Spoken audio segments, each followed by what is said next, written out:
All right, is everyone here? And everyone can hear me good? Yes.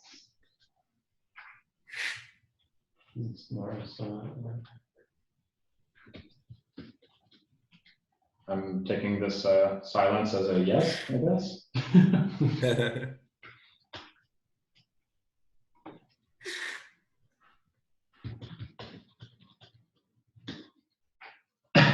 Okay. So who is here? Mauro is here. I'm here, Klaus, and I can hear you well. It was correct to take the silence as yes. So Mauro's the Diana. And who is it on Emmanuel? I think Florence is on the menu. Maybe she's muted for now. Anyways, I'm gonna get started. Sorry, yes, it's me. Yeah, sorry. Go ahead. Excuse me. Okay, so I'm gonna go through a super kind of high-level discussion of how to debug in RStudio. Obviously, debugging is a crazy big topic with very vast history and plenty of ways you can do it. So in this 10-minute or less talk, I'm going to really focus on kind of the simple tools that exist already in RStudio that we can implement right off the bat. So, I'll start with a quote, as all good talks do. Finding your bug is a process of confirming the many things that you believe are true until you find one which is not true. So this is kind of the headache of debugging, is you're really just looking at line after line after line. It gives you exactly what you expect. It's incredibly tedious until you finally find that one guy that is messing it up. So, sorry. Code works well when it works well, and it's very nice when there's when everything's going kind of according to plan. But what happens when code doesn't work as intended? Sometimes it's super easy to see exactly where the code is breaking, and you know exactly the step of the function that's not working for you, and they can be easy to spot, and those bugs can also be easy to fix. But some bugs appear only after layers and layers and layers of function calls. And so these bugs, when they happen deep within your stack trace, when they happen deep through layers of functions, you can tend to have no idea what's going on. And there's various ways of approaching how to deal with that. But I think a lot of people don't necessarily know what the right plan of action is when that occurs. You know, you get an error from this function, and you don't really know what to do at that stage. You kind of start defining things in the global environment and trying to manually check what's going on. And I'm here to say it's not exactly the best route, the best plan of attack. So I'm going to talk about just a few. Here's just a few tools that exist in R and specifically in RStudio that you can use to debug. Beginning with Traceback. Traceback is a function that you can call directly after an error is occurring, and it will give you what the stack trace is at the level or at the stage that the error occurs. So what that means is if an error occurs on the 99th iteration of some loop in some function that's 6 layers down, it'll show you all those 6 layers, and it'll show you every function name that's called in that stack at the point of the error. And so this, question? How does this differ from when you get that, step 1, 2, 3, 4, 5, 6, click here to follow back to where the error occurred? Is it similar? Yeah. Definitely similar. So Traceback is useful for determining where the bug is happening. And then there's statements like print, string, cat, and message, and these are statements that you can sprinkle yourself within any function as you're writing it to just kind of act as a sanity check. So every 10 lines or so you write print output, and as long as output is what you expect, then you're good. And this is kind of a way to proactively code in such a way that bugs don't arise. The two kind of topics I want to focus on a little bit more in this talk, though, are browser and debug. And these both make use of R's interactive debugger console. And so I'm not really going to talk about it much in the talk. I'm just going to go straight into using it and showing you how to use it. So that makes very more sense. But essentially, RStudio and R has this incredibly powerful interactive debugging tool that allows you to step into each function as you're calling it and see the environment as though that function were your global environment. Again, I'm not gonna go too deeply into it now. It makes more sense if you look at it. So I'm going to leave these slides essentially as a resource that you can look back on after this talk. And I'm going to go straight to my studio. Not this though.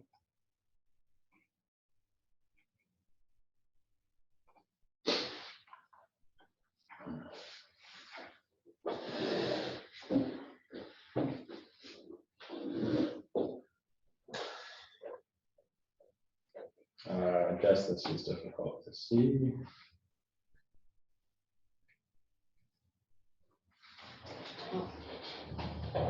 Okay, so what I've done here is I've created a very simple two-layer function. So the first step of the function just adds x plus 1, and the second step of the function just calls the first function. So it's pretty much the simplest two-layer function that I can think of. And now we're going to pass it a bug, a value that we know will cause it to result in an error. And this is going to be our bugger. And obviously you can't add 1 to A. Unless you're a mathematician. Hey, yeah. And so as expected, this gives non-numeric argument to binary operator.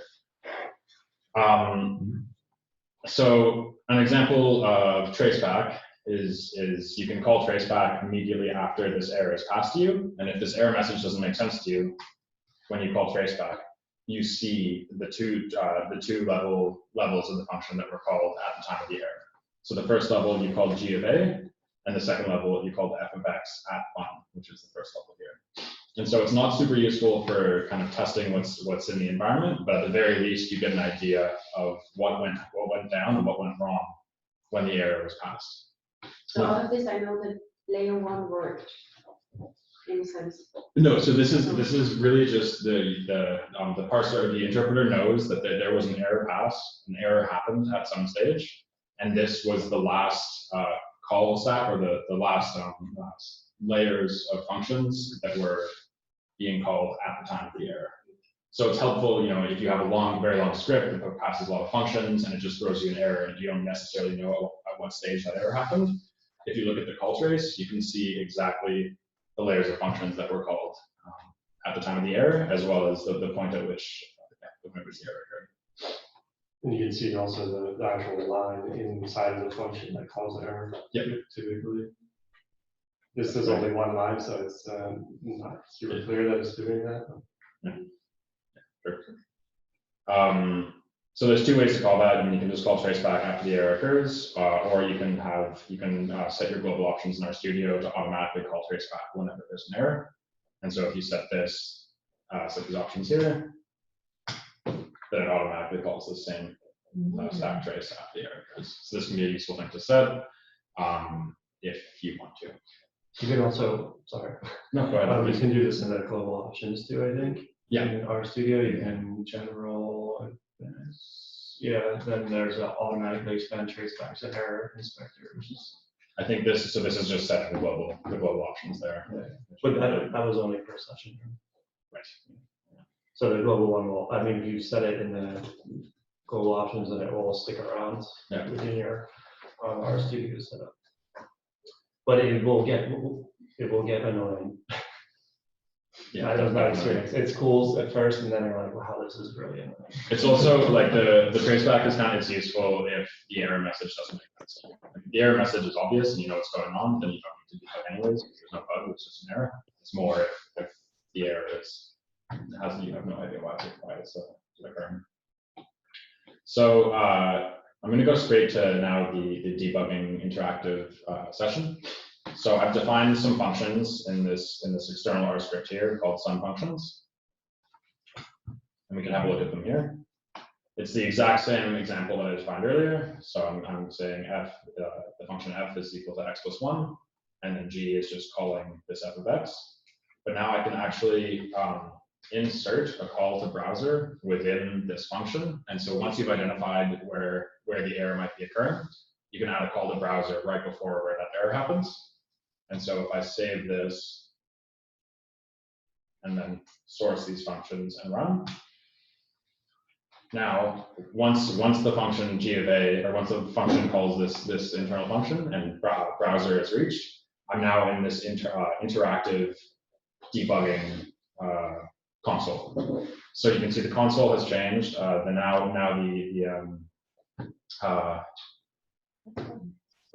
hell's it called? The prompt is showing browse now, and so at this stage we now have these the separate options, which I've outlined kind of later on here. You can look at these after the talk, but there's several kind of options of what you can do. But one option is you could just hit N to go to the next line, and note that the global environment now, the environment that you're looking at the top right now is no longer your global environment. It's actually the environment that G is looking at. So you're now in the environment of this function, and all of the variables that you see aren't the variables defined in your global environment, they're the variables defined within that function. And so the reason this is powerful is because whatever variables you might pass to a function and whatever default arguments it already gets passed that might be hidden, once you step inside that function when you're debugging, you now have access to all of these variables that you might not otherwise have had access to. And so you can do things like ls, which will list all of the variables that are within the function's environment. And you can look at what x is. So the object x is equal to a in this case, equal to the string a, and you can play around with it, and you can set x equal to 1, for instance. And now if I hit next, I no longer have an error, and I have passed this function as you might expect. I think this canceled. Sorry. Yes, you can change it. You can change it prior. It wouldn't show the function, so you can't. So the debugger is essentially it's like inception for functions, and so you can keep stepping down. It's honestly fucking sick. And you can step down as long as you want into other functions. I think that I'm not talking anymore because I think Taylor's trying to start the call. What happens if you click on the link again? Yeah, I don't know if it's just me, but I can't see your screen anymore. You were sharing it. But you're still here. That's strange. Yeah, it looks like you're still in the thing and still recording. On my machine, it shows that you're still on and still recording. Okay, I'm not sure why it's not sharing your screen anymore. I think that I messed up. Oh. Yeah. It looks like I am hosting a meeting now. That was because my computer decided to die, and I revived it, but I got landed here. So I think what I have to do is to give you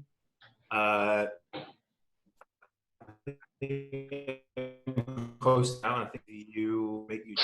On my screen it says Jackson host. He's still a host. Yeah. Okay, but I have. Your video is muted. And it wasn't me. I don't see any of the. Hey Jackson, at the top of your screen, you could maybe click on the settings. Hold on. This is working now. Right. For some reason. Are we good? Oh, great. Okay, fantastic. I don't know why that works, but cool.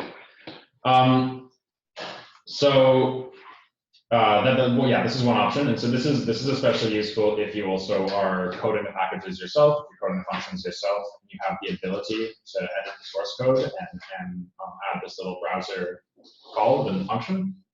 But sometimes you don't have access to the source code. I mean, usually you will, but sometimes maybe it's a hassle to edit the function, and that's not something you want to do. So another possible option to open this interactive debugger is by setting what's called the debug flag on a function. And so, for instance, I can call debug on the function G. And what this does is has set internally the debug flag on this function G, so that whenever G is called, whenever this function is called, I automatically start an instance of this debugging interactive console. And now I can go kind of step by step through this function as I want. And see exactly at what stage the error was given. So I know now this is the error given, and it happened at exactly this level in the function.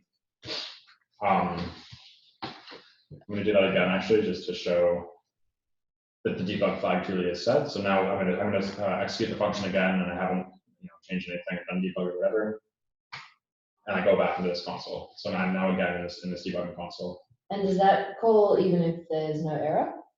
Yeah, this calls. This calls if there's no error, and it's especially useful if there's a bug in your code, but there's no error that's being passed. There's just a bug happening. So you set this flag to happen, and this also occurs if the G function is called within another function, it will still call this parser. So even if you're making a call to a function that you forgot was happening somewhere deep in the code, it'll still call this debugger terminal once the interpreter gets to that point. Just for the sake of kind of exploring. So I hit N and hit enter. This allows me to go to the next step in the function.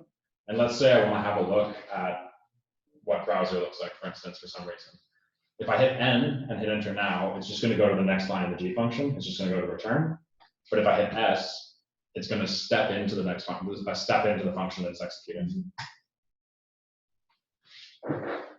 It's going to step into the function that's executing. That's what I said. Oh, right, but I can't step into the function. Never mind. That's a bad example. That's a better one. So I've now stepped into, I called S on this f of x function, and now I've stepped into this f of x function here. And so you can see the global environment, or the environment I have access to now is the environment of F. And you can do this kind of back and forth as you're debugging your longer codes. Just for fun, so this is, once you set the debug flag, once you're done debugging, you have to remember to undebug. So to unset the flag of that function so that it doesn't continue to call this parser. Another option is to call debug once, and this will set the flag only for the next time that function is called. So I tend to use that a lot more, just because you don't have to remember to turn it off after. What's really handy about this, though, about this debug, is that you can debug packages that you don't own. So packages that you aren't contributing to, packages that you don't have the source code to, and that are just, you can debug base R if you want, or whatever you're unhappy with, essentially.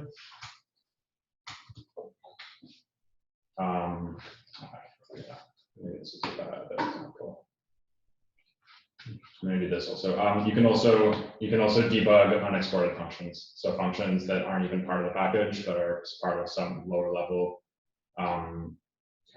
function within the package. If you call this the same kind of standard 3 semicolon notation, now you're setting the debug flag on an internal function, and you can really go deep inception in packages and see exactly where some bugs coming from.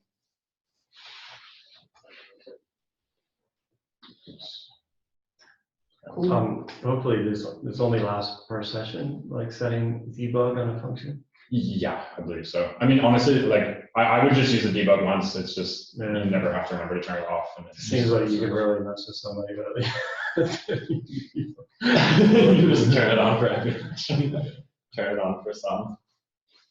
I'm gonna just quickly, for the sake of exploration, I'm gonna show kind of how I actually use this in practice. Just because I think it's really interesting.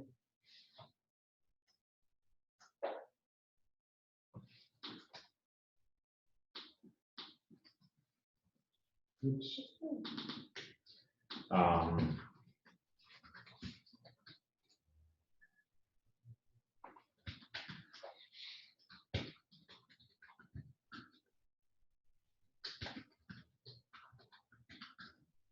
I should have set this up before.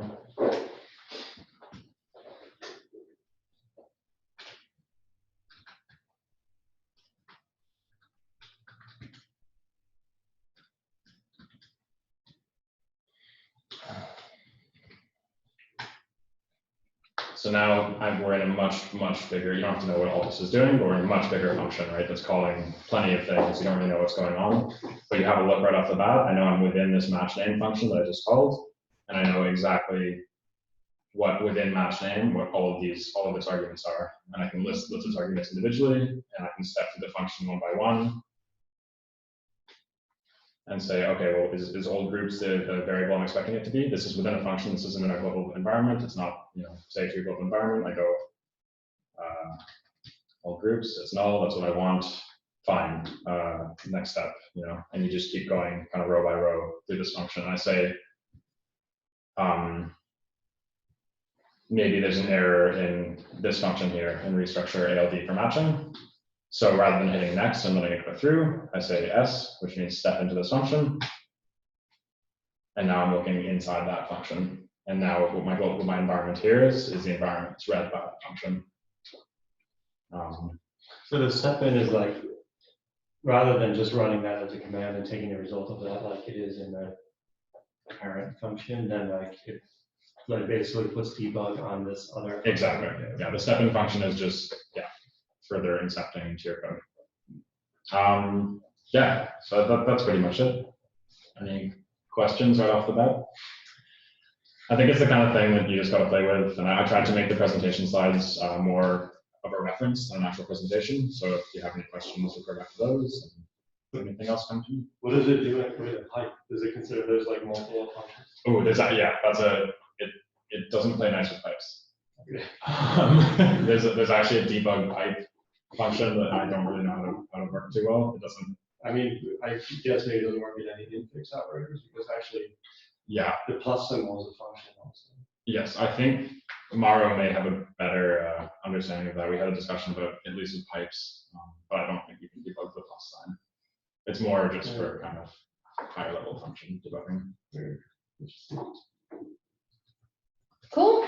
Yeah. Thanks, Jackson. That was really useful. Yeah, nice. Great. Okay. Thank you. Questions from anyone? Thanks very much, Jackson. Really, really nice. Really, really nice. So I see that the entering the environment of the function and see it run as you're showing us here is a great way to. I see that it's a great way, as you said in the beginning, to kind of confirm that the function is doing what you think it's doing until you find something that is not in a visual way. What do you think would be a good complement for this to kind of formalize what what we see and confirm visually? What do you think could be a good complement for this kind of thing? Yeah, exactly. Sorry. So we do have to wrap up the meeting because the Data Herald meeting is happening essentially right now. But are you talking about just using like the view function to have a look at the? Excellent. Yeah. Okay. Good. Sorry. Yes. If we have another meeting, let's wrap it up there. So just wanted to thank you, and I wanted to kind of to push the conversation to discuss, to open the door for testing and peer programming and things like that. But we don't have probably time for that. So I will just thank you and let you close the meeting and stop the recording. Okay. I'll close the meeting now then. Thanks for your time, everyone. And reach out to me with any questions you have. Thanks, Jackson. That was amazing. Thank you, mate. Bye-bye.